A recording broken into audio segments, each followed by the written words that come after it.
before the words of gods were carved into scripture, before nations learned to name themselves, this world already had witnesses. As you listen, share in the comments the city from which these ancient memories reach you. And if this chronicle speaks to you, subscribe so the next page is not closed unread. Now let us open the oldest chapters Toril still remembers. When the Dawn War ended and the gods withdrew from open combat with the primordials, Toril did not become calm. It became possible. The land cooled, the skies stabilized, and magic, still wild, still dangerous, began to settle into patterns that could endure.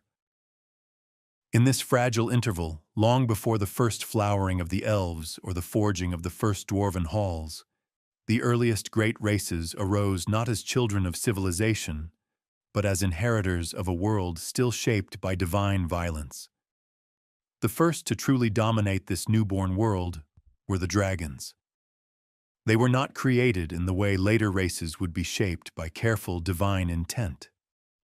Dragons emerged from the mingling of elemental power and raw magic that lingered after creation itself, infused, according to most canonical traditions, with the distant, shaping influence of Io, the ninefold dragon. Whether Io actively formed them or merely ordered what already existed remains debated by sages, but what is certain is this: dragons were ancient before history learned how to count years. They did not inherit Toril, they claimed it. In those earliest ages, the world was harsh beyond mortal imagining.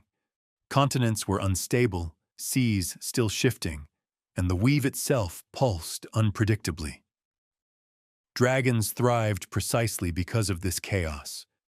Their bodies were living conduits of elemental force, their minds attuned to magic as instinct rather than study.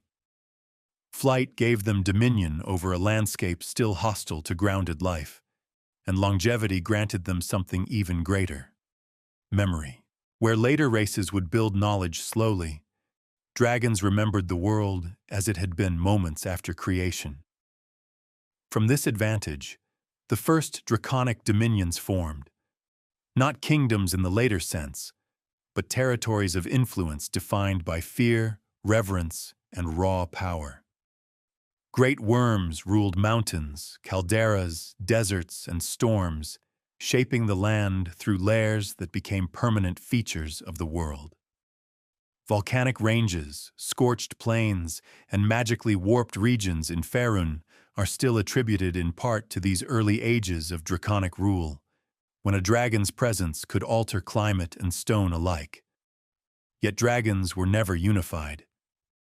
Chromatic and metallic divisions, later formalized in draconic culture and theology, already existed in behavior if not doctrine. Some dragons hoarded, dominated, and destroyed.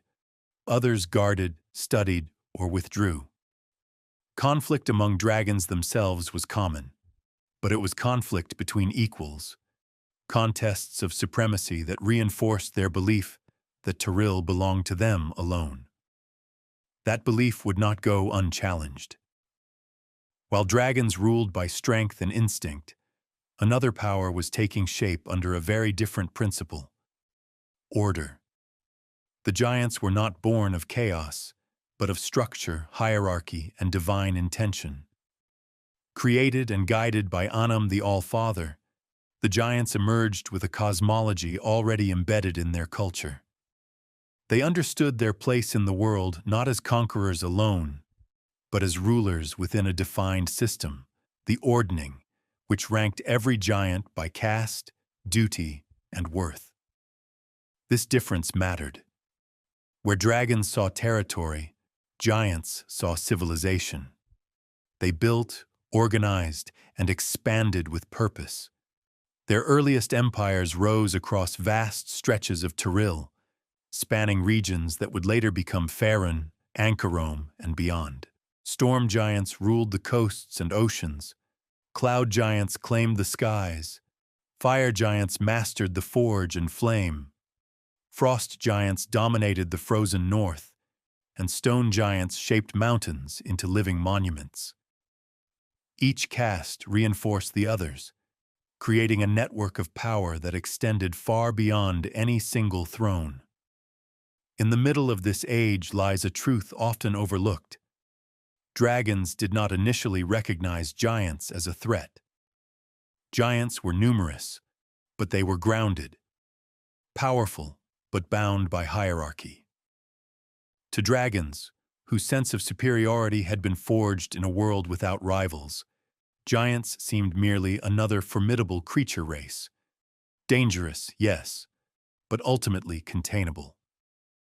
This misjudgment would shape everything that followed. As giant settlements grew into empires, borders began to press against ancient draconic territories. Mountains long claimed by worms became sites of giant strongholds. Skies once ruled without contest now saw cloud giants drifting through them. The land itself became a point of contention, not because either side sought war, but because both believed the world had been made for them. Here, the gods watched, but did not intervene. This was not a divine war. It was a mortal one, fought by beings whose power approached the divine but lacked the restraint of godhood. And when conflict finally came, it did not erupt as a single cataclysm, but as a series of escalating confrontations. Raids, territorial clashes, retaliations that slowly hardened into what later histories would call the Thousand-Year War. By the time the younger races would one day look back and name it, the fate of Tyrell had already been set in motion. The world was no longer empty. It was contested. The war between dragons and giants did not begin with declarations or banners. It began with disappearance. A worm that never returned to its mountain. A cloud giant citadel reduced to drifting wreckage. Trade routes of the giant empires falling silent beneath scorched skies. Each side understood the message without words. The age of uncontested dominion was ending. For dragons, retaliation was instinctive and personal. A slain worm was not replaced. It was avenged. Ancient dragons descended upon giant strongholds with elemental fury, collapsing towers of stone with fire and lightning, turning carefully ordered cities into broken silhouettes. These were not acts of conquest. They were punishments, meant to remind giants that the world still answered to draconic wrath. Giants responded differently. They mobilized. Bound by the ordning, the giant races acted with coordination that dragons lacked. Fire giants forged weapons sized for killing creatures that could fly. Storm giants bent weather itself, disrupting the skies that had always favored dragons. Frost giants learned to fight not alone, but in packs, drawing worms into terrain where size and wings became liabilities. What dragons saw as isolated conflicts, giants treated as a single, expanding war. This difference in perception became decisive. Dragons fought as individuals, even when they fought alongside others of their kind. Pride prevented true unity. Ancient grudges and territorial rivalries lingered even as the giants pressed harder. Giants, by contrast, believed the war tested the ordning itself. Victory would prove that Anum's design reflected the natural order of the world. Defeat would suggest something far more dangerous, that the hierarchy governing giant kind was flawed. In this period, the land of Tyrell changed permanently. Mountain ranges were shattered and reformed by repeated battles between titanic forces. Coastal regions sank beneath storms unleashed by storm giants and countered by draconic magic. Vast scars appeared across Faerûn, places where magic pooled unnaturally after clashes between creatures whose very existence bent the weave. Many of these regions would later become sites of arcane instability, long after the original causes were forgotten. At the center of the conflict lay a quiet, unsettling realization. Neither side was winning. Dragons could devastate individual giant cities, but could not eradicate the giant races. Giants could kill dragons, but every victory came at staggering cost.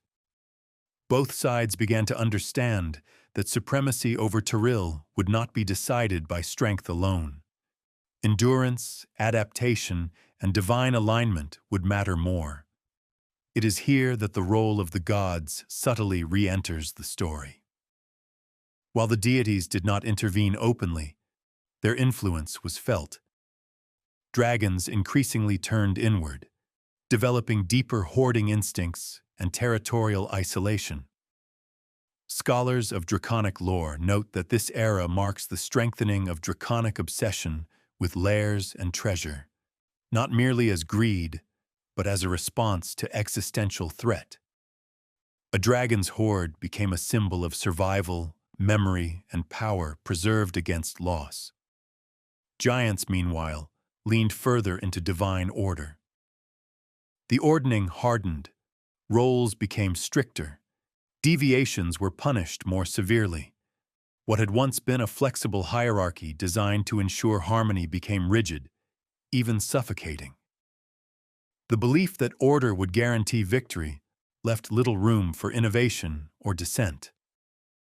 Midway through the Thousand-Year War, a crucial shift occurred. Dragons began to withdraw, not retreat in defeat, but strategic isolation. Ancient worms claimed fewer territories, but defended them with unprecedented ferocity.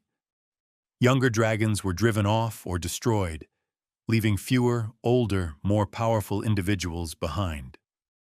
To later historians, this period explains why the greatest dragons of legend are so ancient. Survivors of a war that culled their kind brutally. Giants misread this withdrawal as weakness. They expanded further, pressing into territories once abandoned by dragons, reinforcing their belief that structured civilization would inevitably overcome raw power. Giant empires reached their greatest extent during this phase, their cities standing as monuments to order imposed upon a once chaotic world. Yet the war did not end. Instead, it changed character. Fewer battles, greater consequences. Each clash now involved forces shaped by centuries of adaptation, resentment, and divine expectation.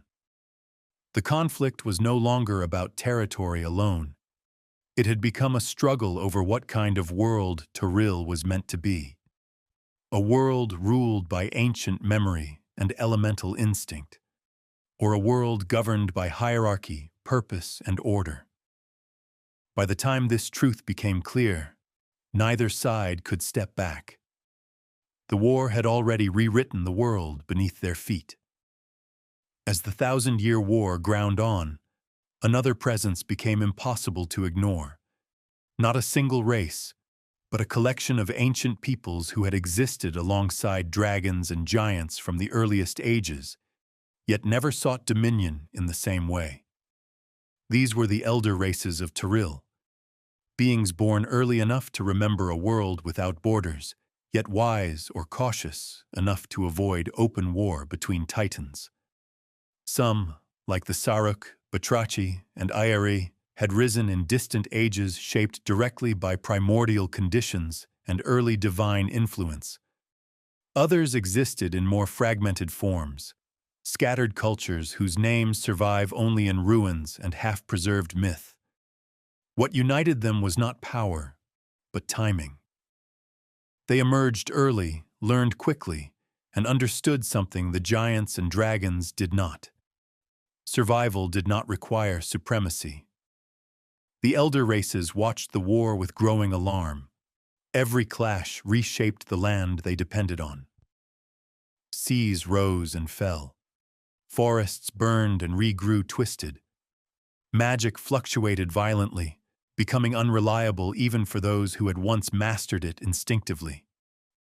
For races whose strength lay in adaptation and knowledge rather than brute force, the war represented an existential threat.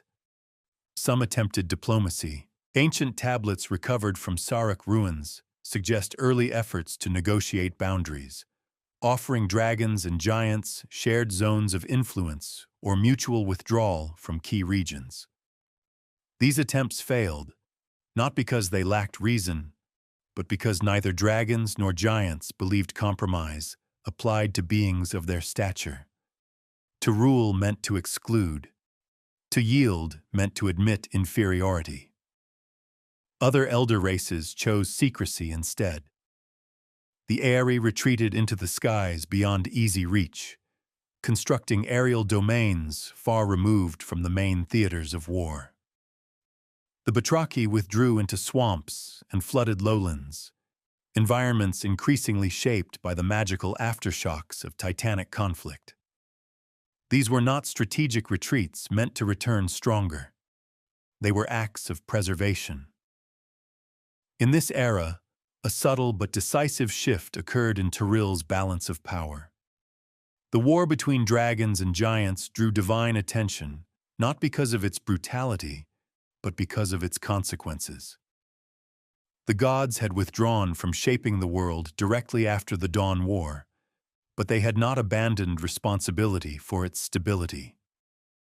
As mountains collapsed and magic warped entire regions, the risk grew that Tyril itself could become uninhabitable, even for the victors. Yet still, the gods did not intervene openly. Instead, influence flowed indirectly. Divine favor manifested unevenly. Certain giant lineages prospered while others faltered. Some dragons found their magic deepening, their connection to elemental forces strengthening, while others experienced decline or madness. To mortals looking back, this period appears chaotic. To the gods, it was corrective pressure, subtle and deliberate. Around the midpoint of the war, one fact became unavoidable. The conflict could not end with annihilation. Both dragons and giants had reached limits. Dragons, though individually devastating, were too few. Giants, though numerous and organized, were increasingly constrained by the rigidity of the ordning. Each victory reduced the world's capacity to sustain prolonged dominance by any single race. For the elder races, this realization came earlier. They began to plan not for victory, but for succession. Ruins from this age reveal early experiments in shaping environments rather than conquering them. Proto-cities designed to endure long after their creators were gone. The Sarok, in particular, began laying foundations for long-term influence through creation and guidance rather than rule. Their actions would echo far into the future, though their intentions would later be misunderstood. By the later centuries of the war, the elder races were no longer participants. They were witnesses preparing for an aftermath they believed inevitable. The dragons and giants still fought, but the world around them was quietly being shaped for those who would come after. Being smaller, more fragile, yet capable of thriving in a land no longer ruled by titans. This was not an act of rebellion against the first races. It was an acceptance of change. Toril was maturing, and in that maturation lay the beginning of the end, not just for the war, but for the age of unquestioned supremacy held by its first rulers. By the time the 1,000-year war entered its later ages, the struggle between dragons and giants had ceased to resemble conquest at all. It had become erosion. Each clash stripped something essential away, not only lives and cities, but certainty.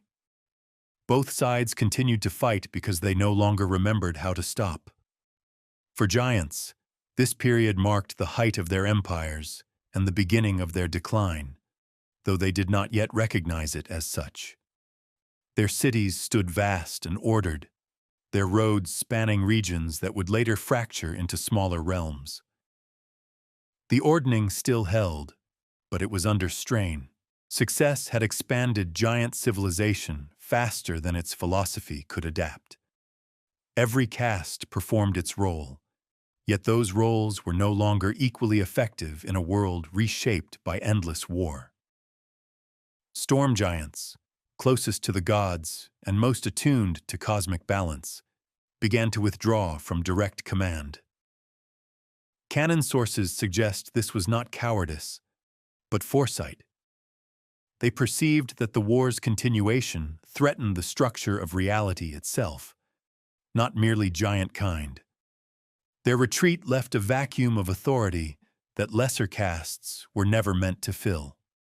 Fire giants moved to occupy that space, driven by industry, conquest, and a belief in dominance through strength. Fire giants pushed for escalation. They forged larger weapons, constructed siege engines capable of killing worms in flight, and reshaped their realms into engines of war.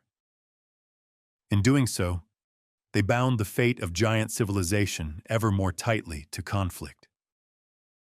The Ordning, once a stabilizing force, became a justification for endless struggle. Dragons, meanwhile, were changing in a quieter but equally consequential way. The withdrawal of younger dragons left ancient worms as the primary inheritors of draconic culture.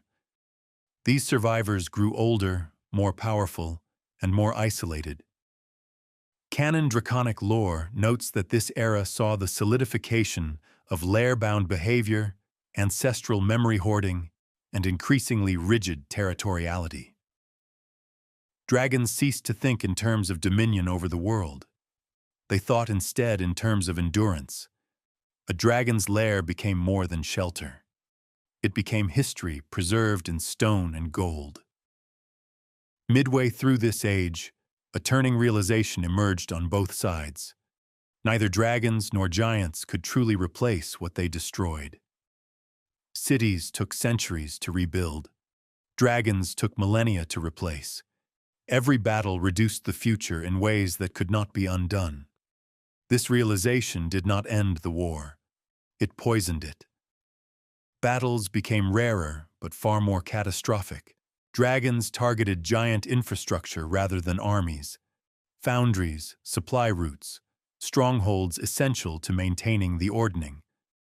Giants, in turn, focused their efforts on locating and exterminating ancient worms, understanding at last that killing one elder dragon could alter the balance of power for ages.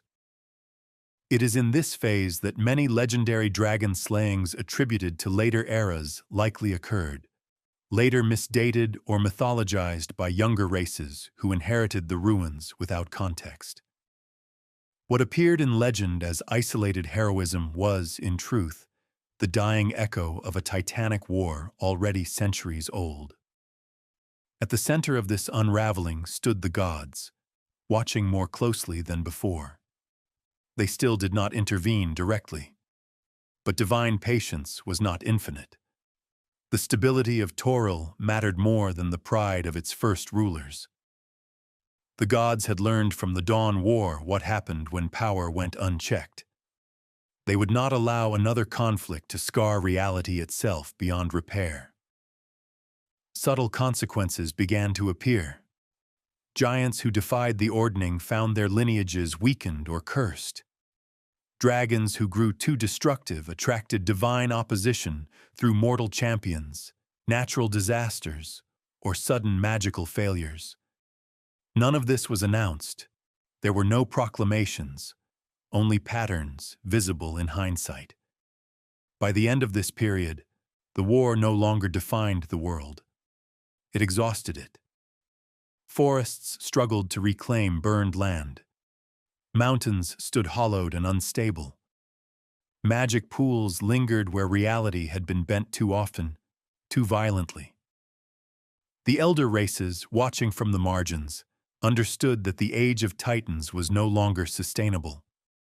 The world Toril had become could not belong to creatures who required it to remain wild, vast, and endlessly violent. Change was no longer approaching. It was inevitable. When exhaustion finally overtook open warfare, it did not arrive as peace. It arrived as fragmentation, The great conflict that had defined an age did not end with treaties or surrender, but with silence spreading unevenly across the world.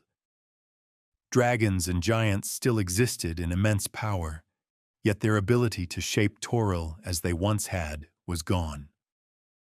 For giants, this was the beginning of a long unraveling disguised as continuity.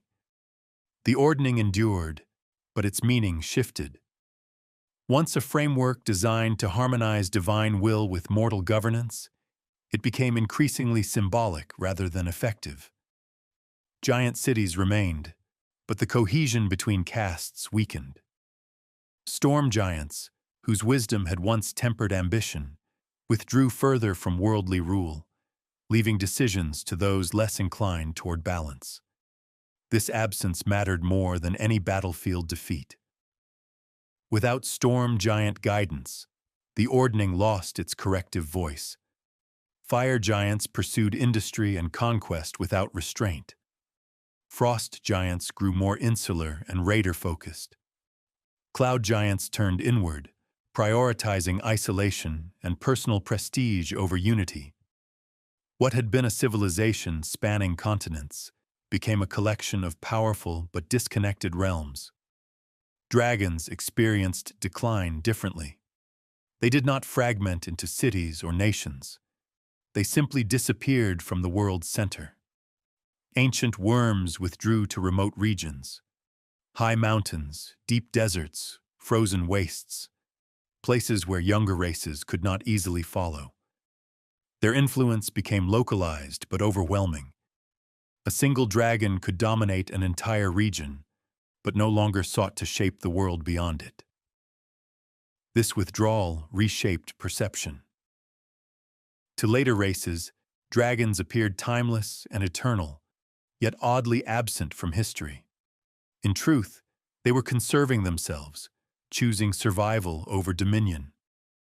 Canon draconic theology increasingly emphasized fate, legacy, and hoarded memory during this era. Dragons became archivists of the past, rather than architects of the future. It is here that the elder races reached the limits of their own endurance.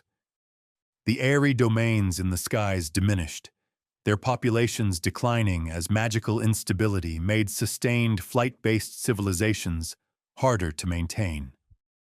The Batraki suffered catastrophic losses as changing climates and warped wetlands destabilized their habitats. The Saruk, most adaptable of all, persisted, but at a cost. They turned inward. Saruk lore suggests a deliberate retreat from open influence, shifting from empire building to manipulation of creation itself.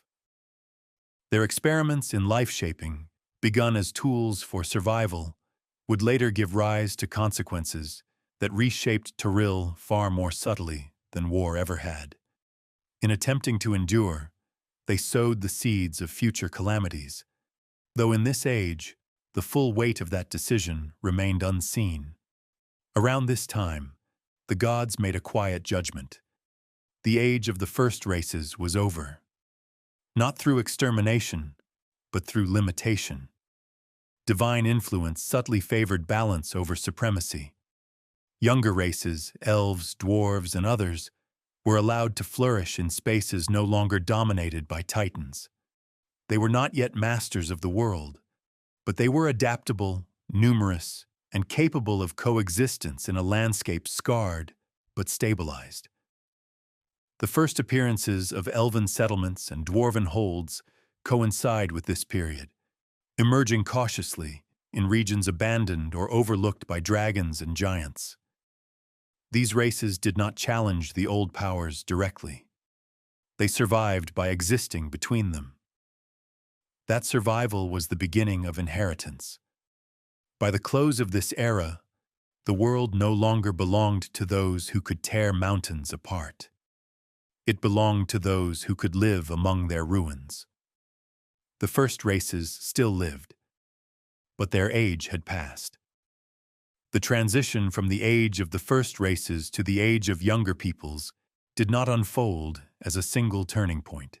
It emerged through overlap, an extended era in which dragons still slept beneath mountains, giants still ruled isolated realms, and yet the world quietly began to answer to smaller hands.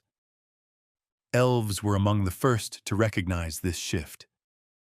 Canon sources place the elven arrival on Toril not as an act of conquest, but of migration and refuge. Drawn from other worlds by Corellin Larethian and guided by divine design rather than raw power, the elves settled cautiously. They chose forests reshaped by ancient magic, regions where titanic warfare had ended, but its echoes remained. Where dragons avoided dense woodland and giants found little value in it, elves endured.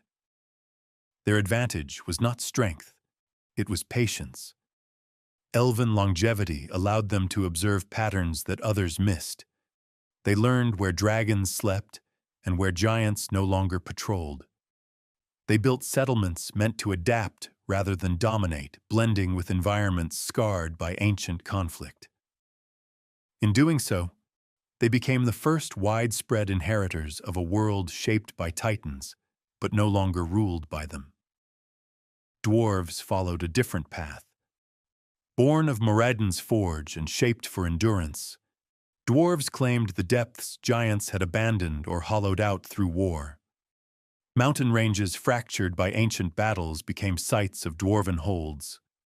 Stone already broken by dragonfire and giant siege became workable, familiar, and safe. Where giants built monuments to hierarchy, dwarves built homes to last. This distinction mattered deeply. Giants had shaped the land as proof of dominion. Dwarves shaped it for survival. Their craft did not challenge the old powers directly, but it outlasted them. Canon histories note that many dwarven strongholds occupy regions once central to giant empires, built not atop ruins in triumph, but within them, unnoticed until permanence made their presence undeniable. During this era, dragons observed, they did not react with immediate hostility. Younger races posed no existential threat to ancient worms. Elves did not seek dragon hordes. Dwarves avoided lairs. To dragons, these beings were temporary, short-lived, fragile, inconsequential. This assumption would shape draconic decline more than any blade. Giants, however, perceived the change with unease. As younger races multiplied, the Ordning faced a problem it was never designed to solve. Its hierarchy governed giant kind, not the world. The presence of countless independent peoples living beyond its structure exposed its limitations. Authority weakened not through rebellion, but irrelevance. Storm giants understood this first. Their withdrawal deepened, not merely from war, but from rulership itself. Canon lore presents this as a philosophical retreat, an acknowledgement that the world's balance now required guardianship rather than command. Other giant castes did not share this view. Fire giants, frost giants, and cloud giants responded with raids, enslavement, and territorial aggression. These actions failed to reverse decline. Every campaign against younger races cost giants more than it gained. Dragons remained distant. The gods remained silent. The Ordning endured, but it no longer governed reality. It governed memory. Meanwhile, the elder races faded further into obscurity. Ayari sky realms collapsed or vanished entirely. Batraki remnants dwindled into near extinction. The Saruk withdrew from history, leaving behind ruins, altered creatures, and truths later races would uncover without understanding their origin. Their age ended not with destruction, but with disappearance. By the end of this period, Toril had crossed a threshold.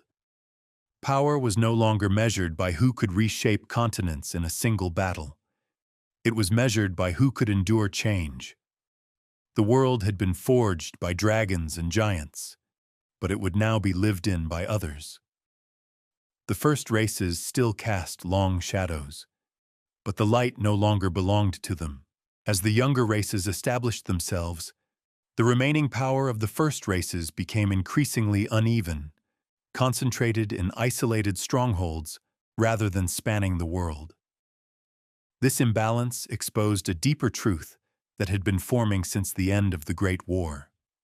Dominance without adaptability could not endure. For giants, the fracture of their civilization became impossible to ignore. The ordning still existed, but it no longer unified purpose. Each caste interpreted its role in isolation, no longer reinforced by a shared vision of rulership over Tyrell. Storm giants, bound most closely to prophecy and divine balance, retreated almost entirely from worldly affairs, becoming watchers rather than rulers. Their absence removed the spiritual center that had once held giantkind together. Fire giants doubled down on force. They sought to reclaim relevance through conquest, seizing territory from dwarves and other emerging peoples, enslaving rather than governing. Canon sources portray this era as one of brutal efficiency, but diminishing returns. Each victory hardened resistance, provoked divine disfavor, and further isolated fire giants from the balance Annam had intended. Frost giants followed a different decline. Once masters of vast northern realms, they fragmented into raiding cultures. Without the support of a unified ordning, their strength became transient, measured in seasonal dominance rather than lasting rule. They survived through aggression, not stability, a pattern that ensured endurance but not supremacy. Cloud giants withdrew into pride and spectacle. Their castles drifted far from the world below, and their influence became performative rather than structural. What had once been a ruling caste became observers clinging to symbols of greatness. Canon lore consistently frames this as a cultural stagnation.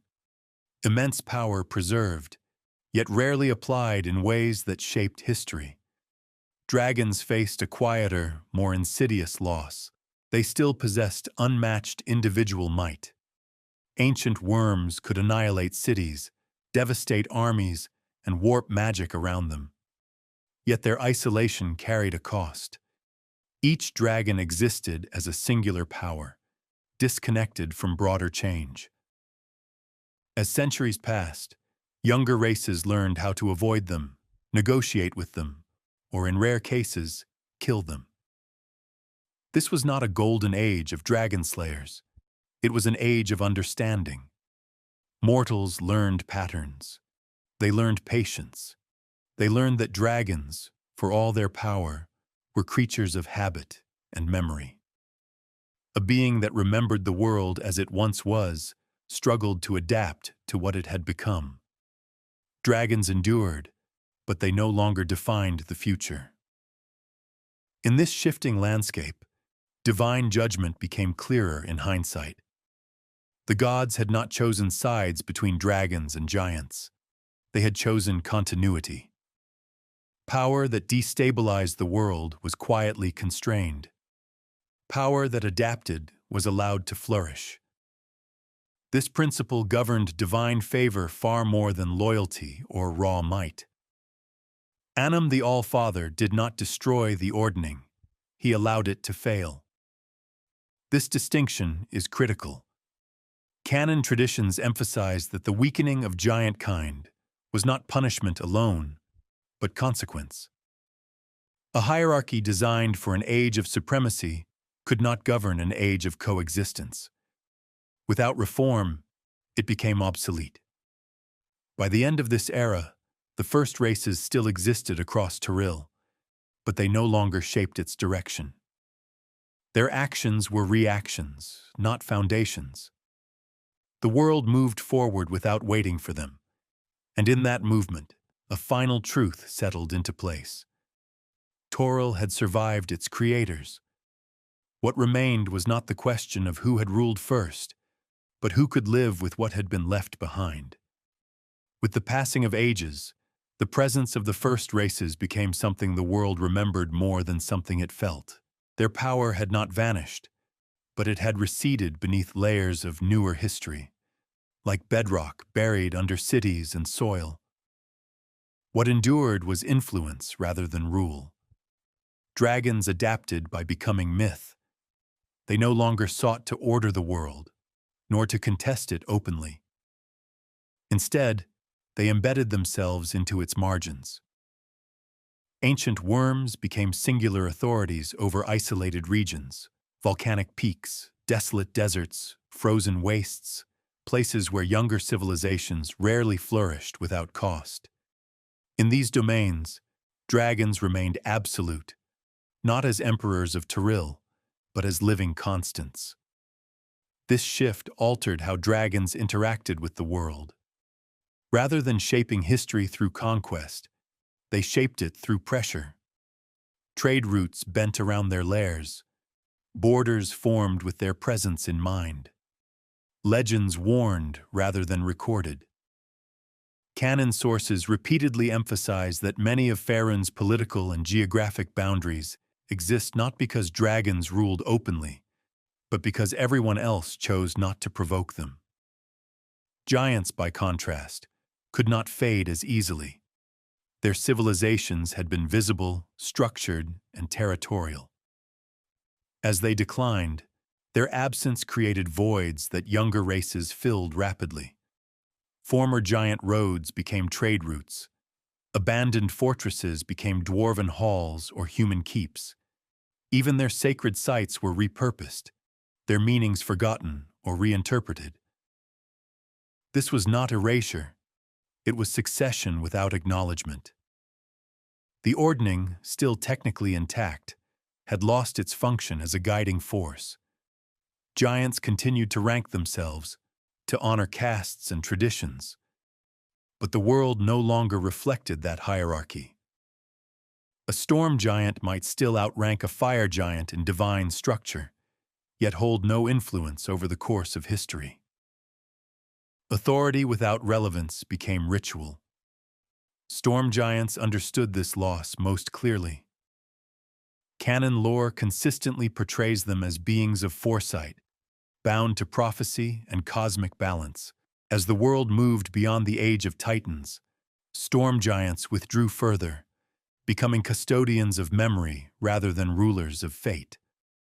Their role shifted from governance to observation, a transformation that preserved wisdom but relinquished power. The elder races had already vanished from this equation. The Aerie were gone, remembered only in fragments of sky ruins and myth. The Batraki existed only as echoes in corrupted bloodlines and ruined swamps.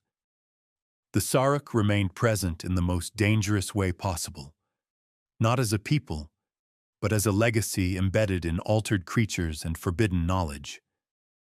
Their influence no longer belonged to history. It belonged to consequence. Younger races inherited a world already shaped by these decisions. Elves encountered magic altered by ancient conflict.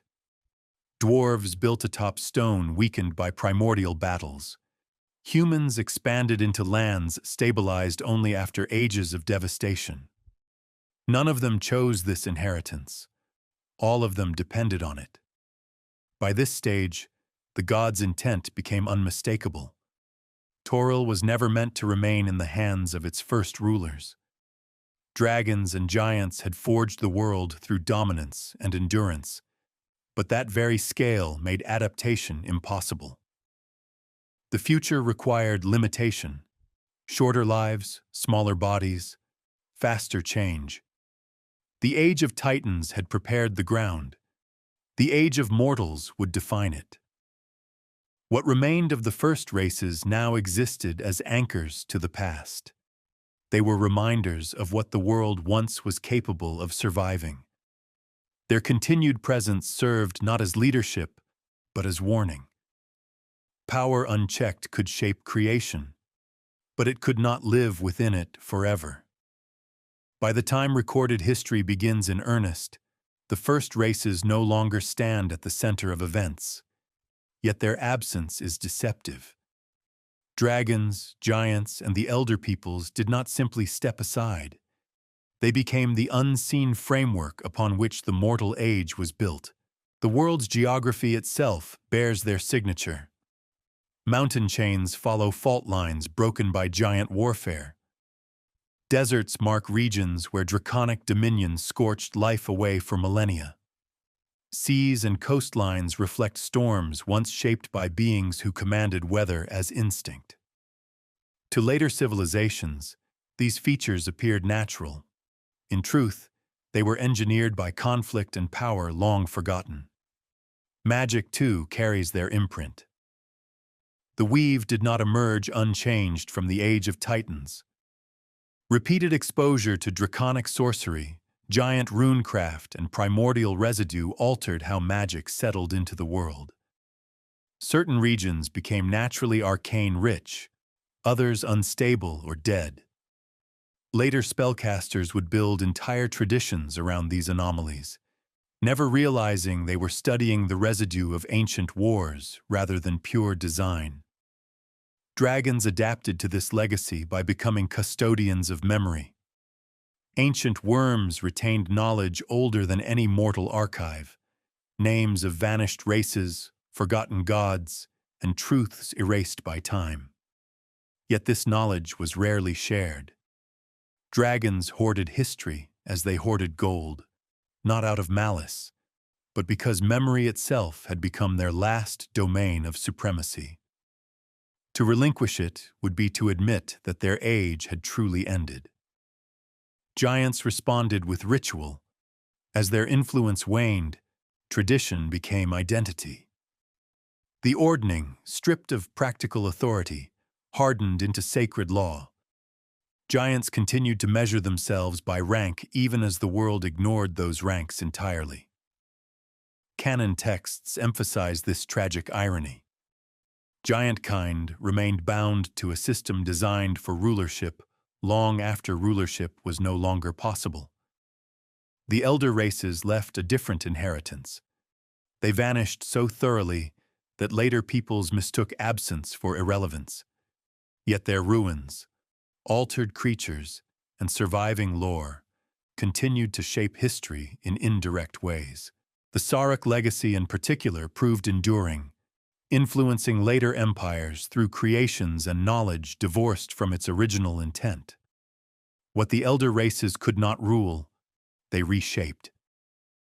In this age, younger races began to believe the world belonged to them. Elves expanded forests into realms of memory and magic. Dwarves tunneled deep, claiming stone once carved by giants. Humans spread rapidly, adaptable and relentless, building atop everything that came before. None of these peoples defeated the first races. They simply outlived their relevance. That distinction defines Tyril's history. Power did not pass through conquest. It passed through endurance. The gods allowed this transition not because the first races failed, but because they succeeded too well. A world ruled forever by titans would never change, and a world that cannot change cannot survive. By the end of this era, the truth was clear. The first races were no longer shapers of destiny. They were its foundation, and foundations, by their nature, are meant to be built upon.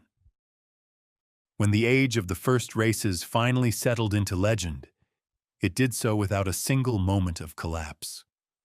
Dragons still slept beneath mountains. Giants still walked the high places of the world. Yet Tyril no longer answered to them.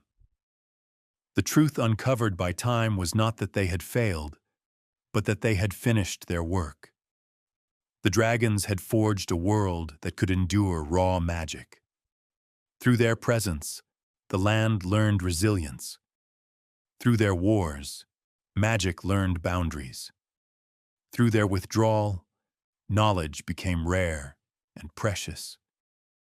Dragons remained as living relics of an age when power defined reality directly, reminders that the world had once been shaped by beings closer to creation than to civilization.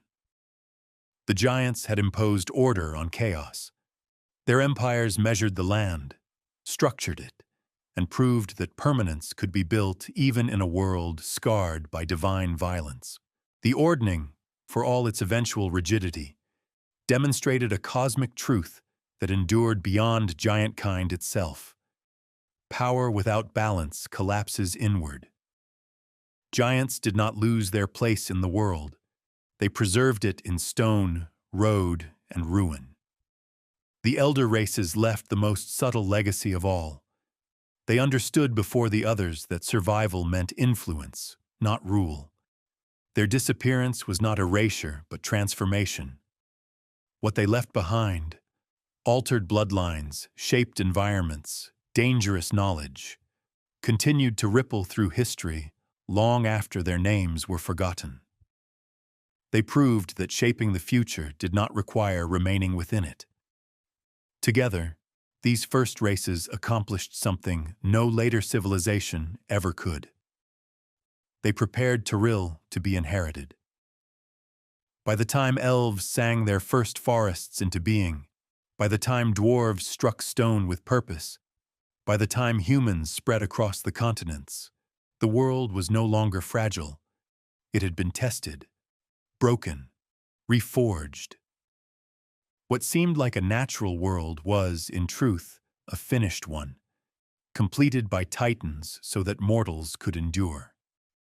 The gods allowed this outcome because it fulfilled creation's deeper intent. A world ruled forever by immortals would stagnate. A world shaped and then released could grow. Dragons, giants, and the elder races were never meant to remain at the center of history. They were meant to stand at its beginning, ensuring that what followed would survive them. That is the final truth revealed by the oldest lore of Faerun.